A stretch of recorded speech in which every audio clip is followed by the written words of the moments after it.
So what's going on with eBay sales? Are they still there? That's the biggest question, the biggest complaint I'm hearing pretty much across the board every single day.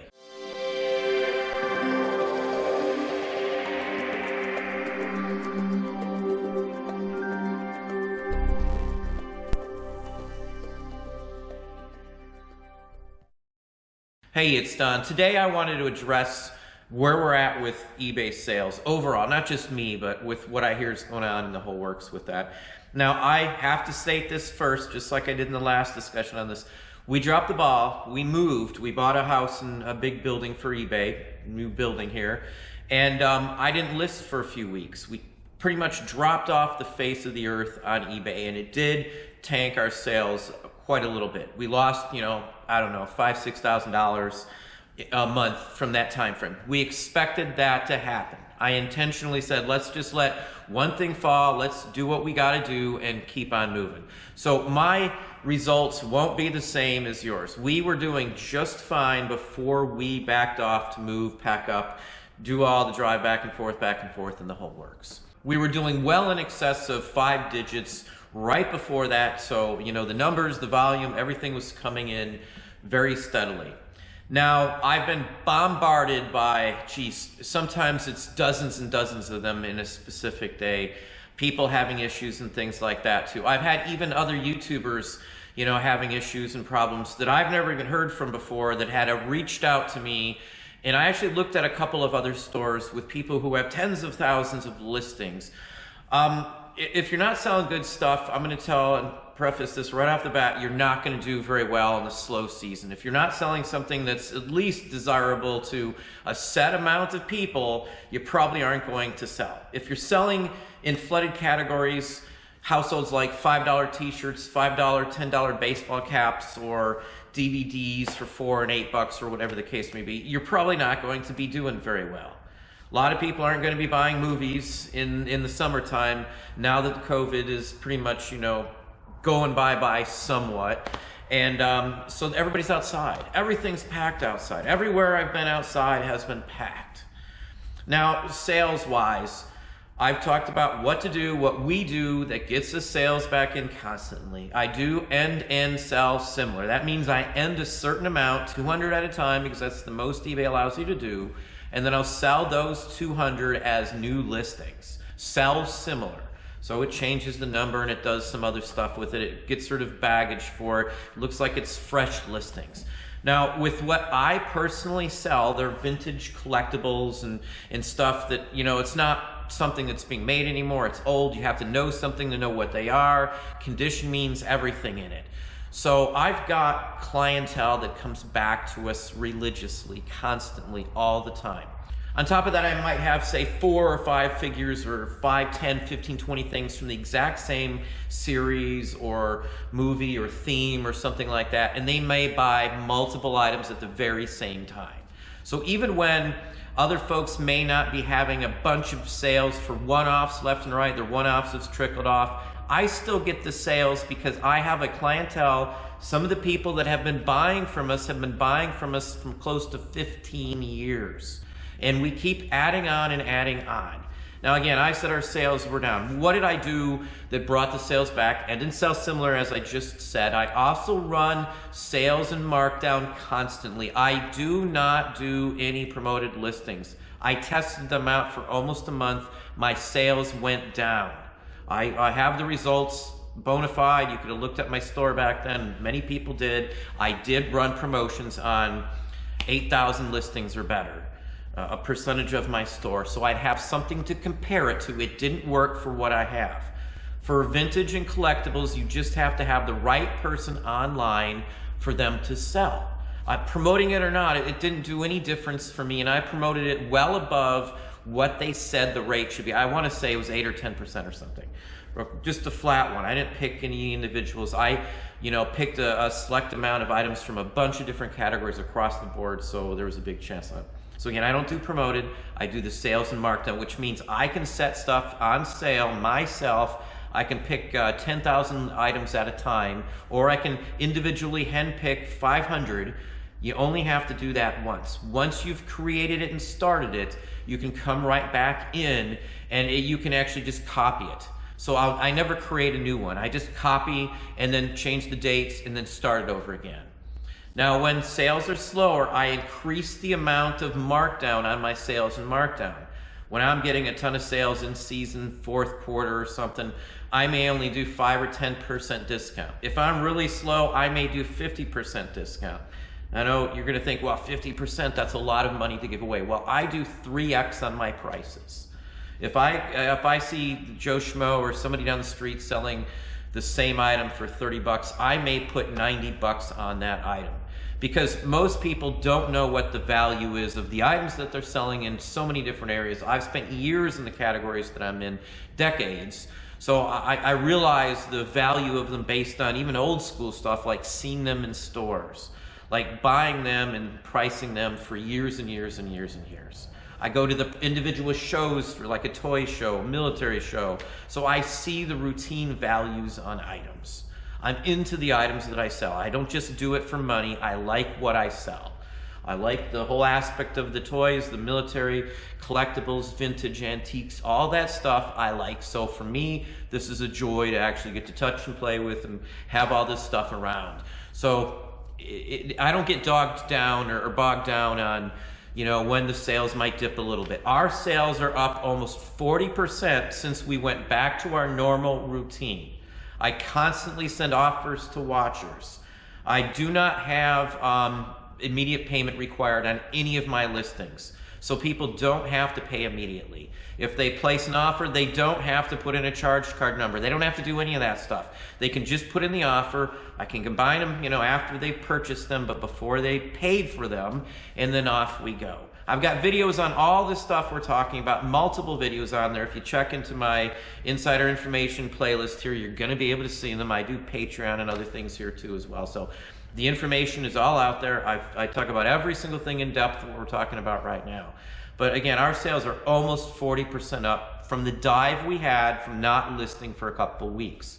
All I did was, you know, end and sell similar, sales and markdown, and we've been listing routinely every single day. Well, not every single day. We did take 2 days off. I'm listing 5 days.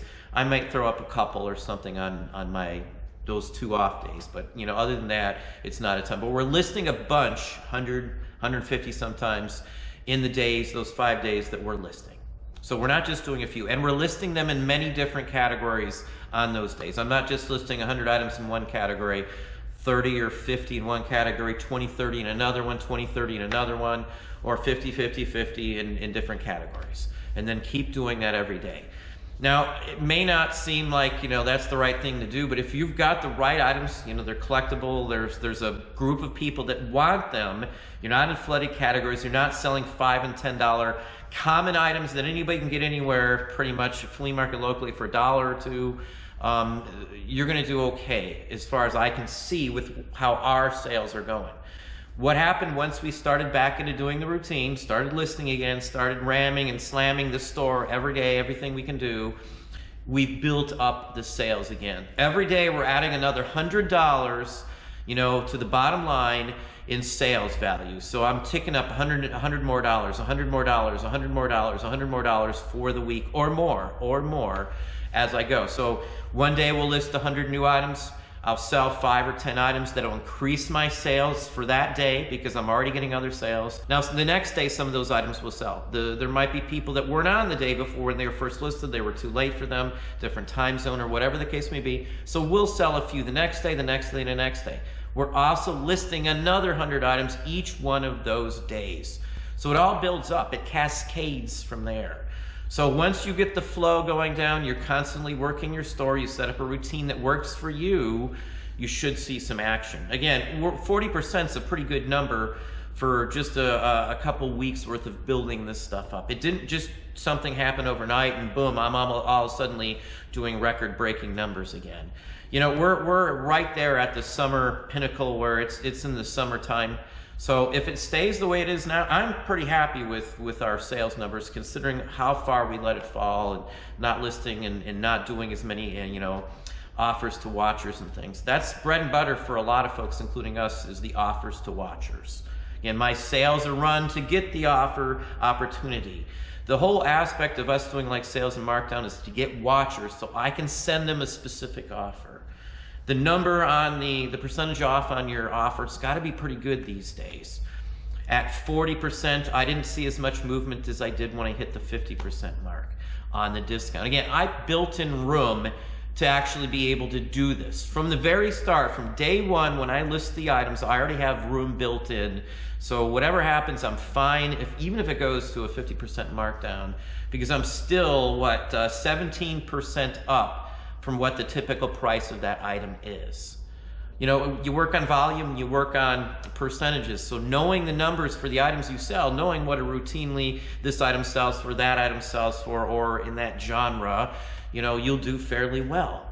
Again, one-offs are a constant battle to get a bunch of good stuff that one single person's going to want. If I'm in a niche that's, you know, hundreds of items in that same niche, there's hundreds of collectors usually in those same niches. Not everyone's going to need everything you have, so the odds are with you if you've got the right items. Volume is the best way for us too. I don't mind we're heading towards 40,000 listings on the store we share with you. We've got tens of thousands of listings other places, but we're heading there just on one single store as well. We're trying to hit up to 100,000 listings. You know, because the volume, in my opinion, in niches and stuff is where the big money starts to roll in as well. The days of having smaller stores, for the most part, there's sellers out there who tell me they have a couple hundred items and they're doing phenomenal. Yes, that's perfectly fine, possible. You know, back in the day, we used to do very well with just a few hundred listings. But again, when you move into niches or long tail items, you have to have some leeway there. So again, that's why price structure is the way we do it, 3X. That's why I can afford to do half off. If you're pricing your items just where everybody else is pricing them, you know, you can't do half off. There's nothing that's going to flag it saying, wow, this item's marked 50% off. Perceived value with a sale like that is huge. And a big number like 50% really draws the people in. The amount of offers to watchers that I could actually send out once we started doing this is hundreds and hundreds a day, every day. So whenever I look, there's sometimes 30 or 40 new offers to watchers I can send out, no matter when I look. And we're looking 8, 10, 15 times a day to send them out as soon as possible.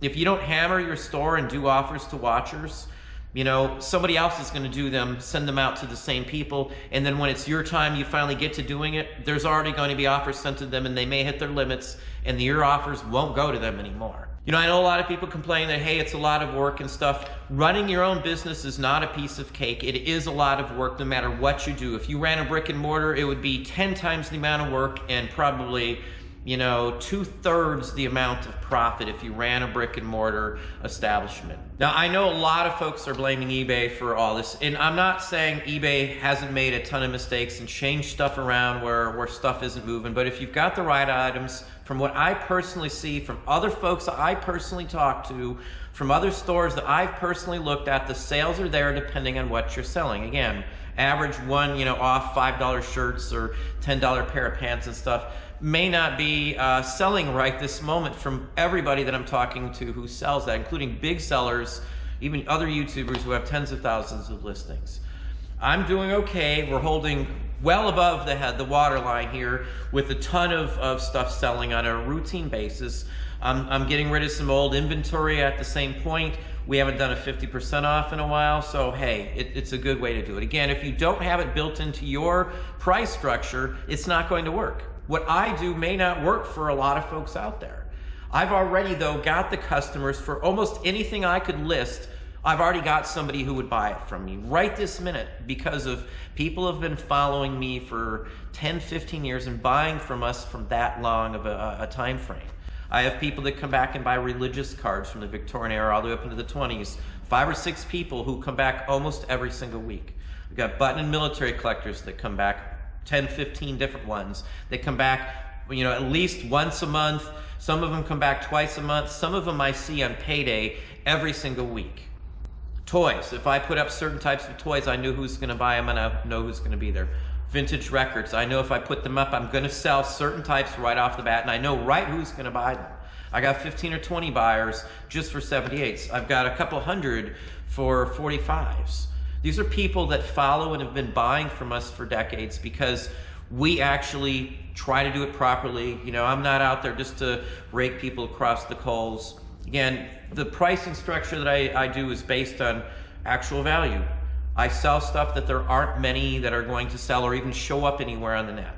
So with a lot of the items that I sell, you may see only a couple sell, and they usually sell far cheaper than they're actually worth because most people don't know them. They don't know how to look up a price, and with those items that they can't find a price, they just shoot one out there.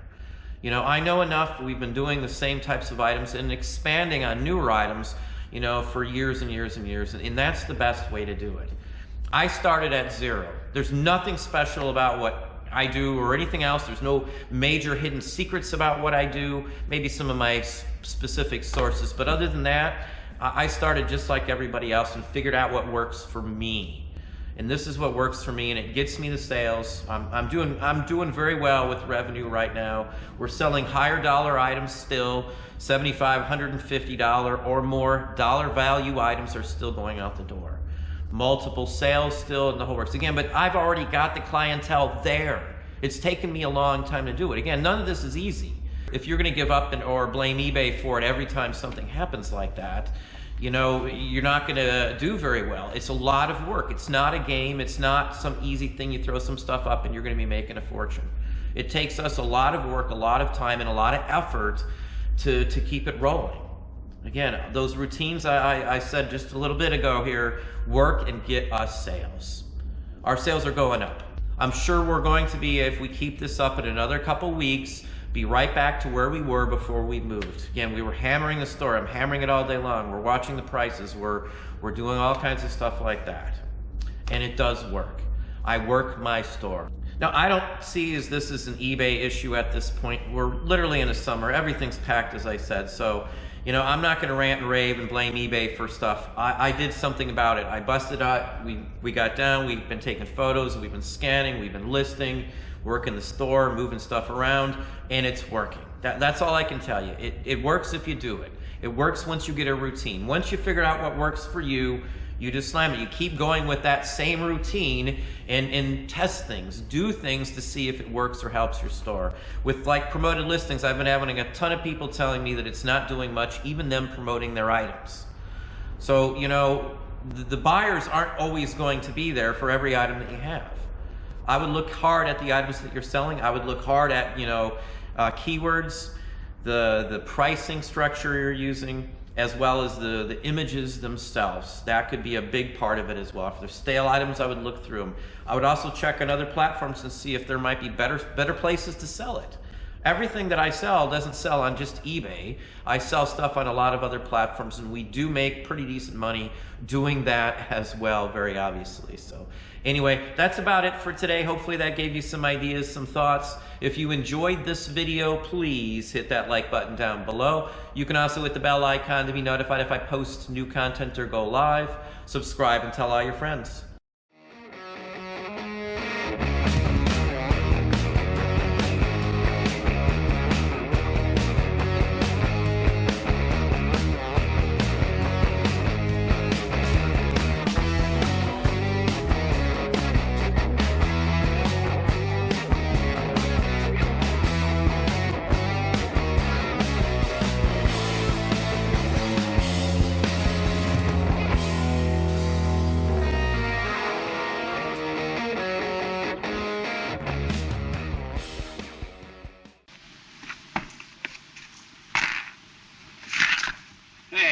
What's the idea of spoiling the game? I was for onesies. Well, here's twosies. Oh, he was for onesies? You get him to... Here's fivesies. Gentlemen, gentlemen. Now, suppose we get down to business and talk about safety. You know, for some strange reason, people seem to consider office work as being free of any danger. What could happen to anyone working behind a nice, safe desk? What could happen? Typewriter bites girl.